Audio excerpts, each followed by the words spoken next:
everyone, it's Jessica. Thank you for coming by my channel today. Today I am making this fun slider card with this cute little train from the Holiday Express stamp and thin cut set from Close to My Heart, and I thought I would show you how I did that.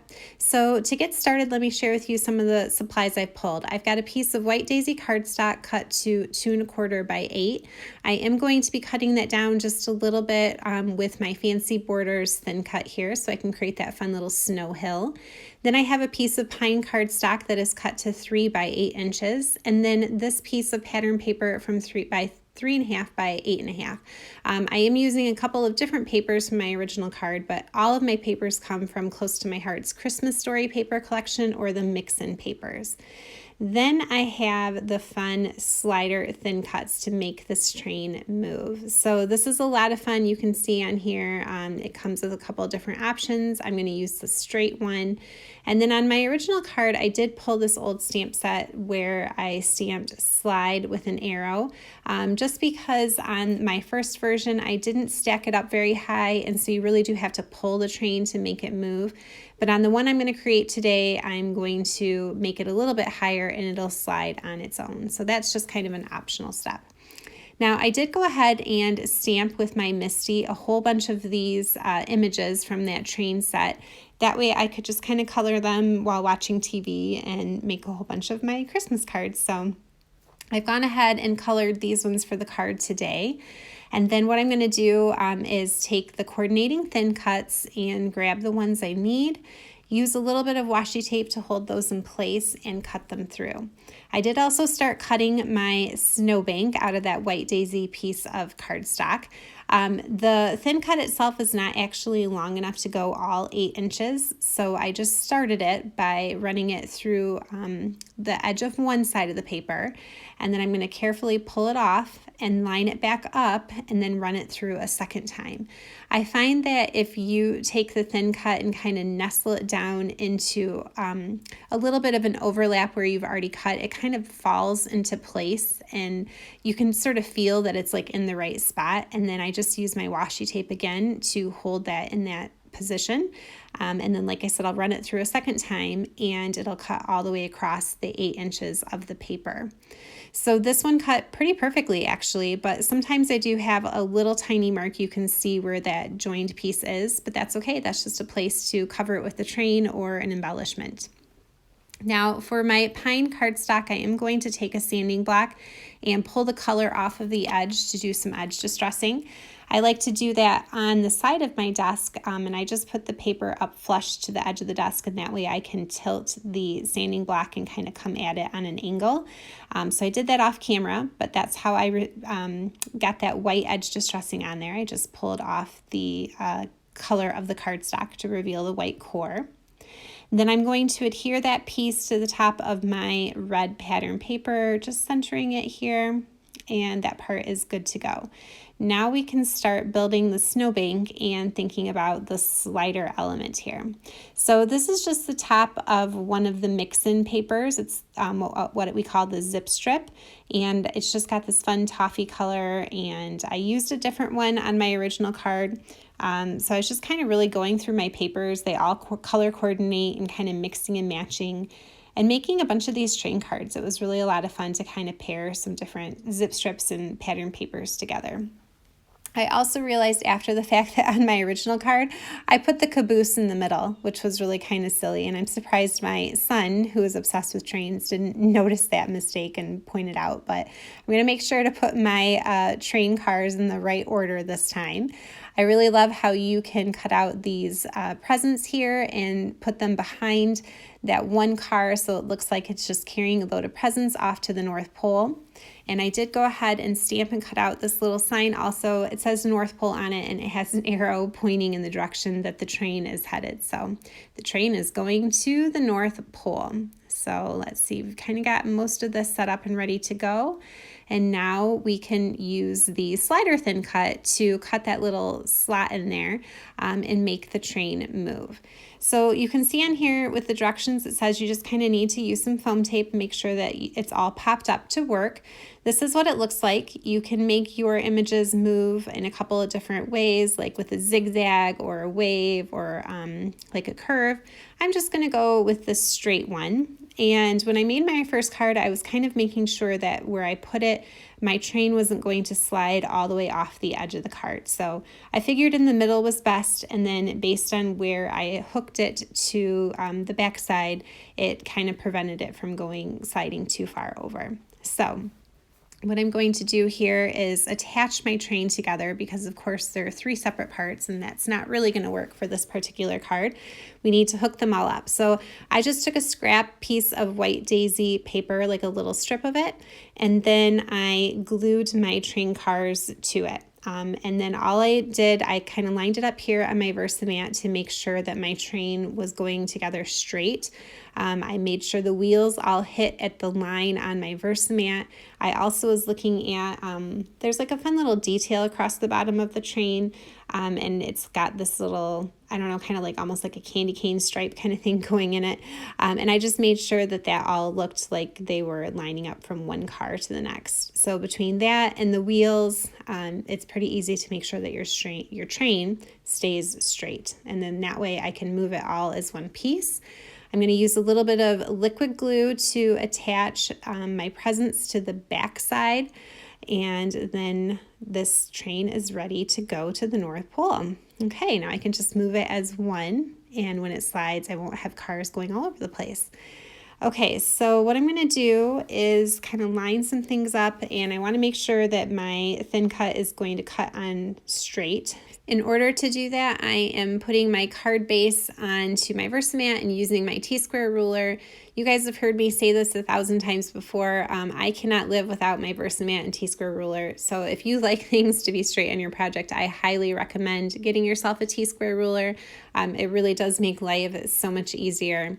I'm really excited to get the new one that Close to My Heart is offering because it also has some stitching holes in it. So it's much better than this little flimsy one I have on Amazon. But it's doing the trick right now. So I'm going to hold that in place once I've got it straight and use a little bit of washi tape just to tack that in place. Then I will take it off camera and run it through my die cutting machine, and we will have our slot ready to go for the train to head off to the North Pole. Okay, so that's what it looks like once I'm done. And then here comes the assembly part, which can be, it's not tricky, but you definitely have to make sure that things are stacked up high enough in order to move. So I do recommend using the regular foam tape and then the skinny roll. So not the one that's a little bit wider, but the skinnier roll, because that will fit perfectly through that slot that you have created.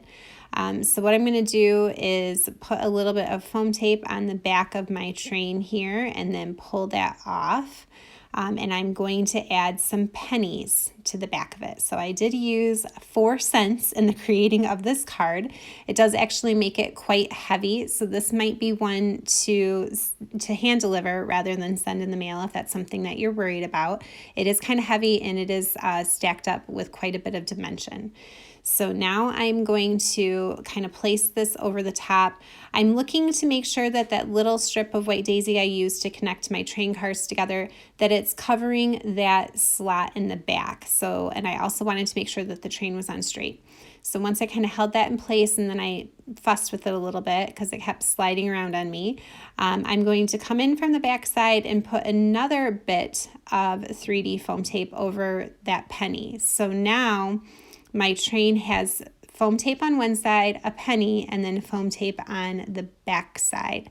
So like I said, there will end up being quite a bit of dimension. I didn't do it this way on my original card. I used only 2 pennies, and I didn't stack them up on top of each other. I used cardstock instead for the back side. And that's why on my original card, I actually have to pull the train to make it move. It doesn't slide freely. But this one I wanted to show that if you just add a little bit more dimension, it takes a lot of foam tape, you really want to stack it up, it will move freely on its own. So get that kind of settled on there, and I pulled that adhesive backing off of my second round of foam tape, and then I'm going to put the penny on the back side, and that just holds it in place. Now this thin cut set does come with 2 little circles that you can die cut out, and then like I said, you can create it with cardstock, but I find that the penny really helps to give it some weight and help it move.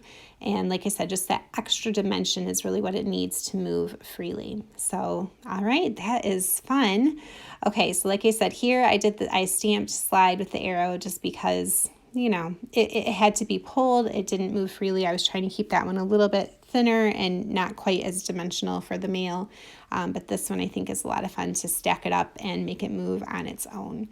So then what I'm going to do, because you do need to put quite a bit of foam tape across the back to pop this whole thing up on the card front. I am using some Fun Foam, which is just really cheap, and I got at Walmart. It has an adhesive backing on one side, but then the other side does not have adhesive on it. And I'm stacking them up 2 onto each other to make sure that it's as high as what I've got going on with my pennies and all of my foam tape. So the problem with this is that then I have to go around and add some adhesive tape to it to make it stick to the card. So I also made sure when I was putting that Fun Foam around that everything could still move freely. So definitely keep checking on that part as you are putting it around the back of your project. But like I said, here I'm putting some double-sided tape that's really strong to make sure that it's going to hold, since this is really heavy. But by the time I go around and do all of this, every time I kind of question myself, like if it was really worth saving my special foam tape in order to kind of go at this the cheaper way, because it is kind of a pain in the butt to cut all of this and then double stack it and then put the adhesive on and then pull the backing off the adhesive.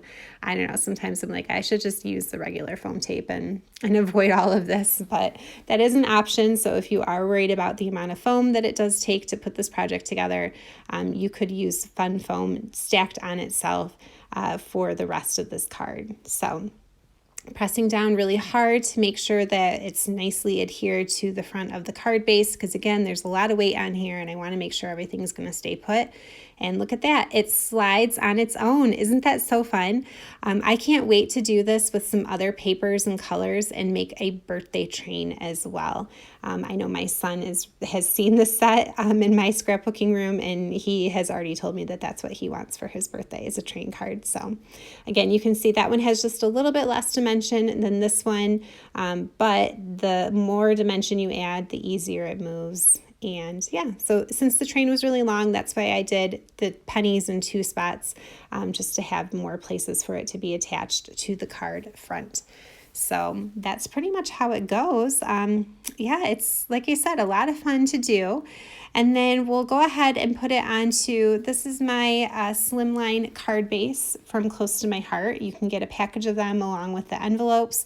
Makes it really easy to make these kind of cards. You can see I'm being very liberal with my adhesive, again, because it's kind of heavy and I want to make sure everything's going to stay put. In fact, I was so liberal, I ran right out of that tape runner. And then I'll get this stuck down to the front. I did also take a little bit of time off camera to dress up my envelope a little bit. I took that train and the front of the train and I stamped it so that it was coming off of the side of my envelope. And then I also used the stamp set to stamp the word believe in pine ink on the inside of the card, since I didn't have a sentiment on the front. And there you can see how I did the train just to kind of dress up the envelope a little bit. That was a lot of fun. And then there was one last little touch that I almost forgot about that I had done in my original card. These are the Spectrum Noir metallic paint markers, and they're in the gold color. And I did not know that I needed these in my life until I recently learned a little trick from the ladies over on the creative design team. And now I am just looking for ways to use them all over the place. They add a really fun gold detail. You can also get them in silver and copper. And I'm just very carefully painting over the top of my North Pole sign. And then I am going over all of the rivets that are along the train cars and just kind of dotting them to turn them from, you know, the black stamped image to like a little gold rivet. And it just kind of adds this fun detail. Pull it up close for you to see. and a little bit of shine. And that is the card. That's pretty much it. Now I did want to show you if you wanted to create a simpler version without that slider thin cut. Again, just use some mix-in papers and some cardstock, and I did only 2 of the train cars on here. I used a 3/4 inch strip of paper at the bottom, then a 1/2 inch strip, and then just covered the rest of the card front in pattern paper. And yeah, that was pretty simple and quick. So the train doesn't have to move. It's still just a fun set on its own, whether you have to slide it or it slides on its own or it just stays put on the card. Really loving the stamp set. And like I said, looking forward to ways I can use it with birthday cards or on scrapbooking layouts. I know that this is one that is probably going to stay on my desk for quite a while and get lots and lots of use. So thank you so much for coming by today to watch. I hope you've been inspired. And if you are not already a subscriber, I would love for you to hit that subscribe button and join my crafting community. You can find pictures of this over on Facebook. I'll leave some links down below. Thank you so much for coming by. I hope you guys are having a wonderful day. As always, happy crafting. Bye.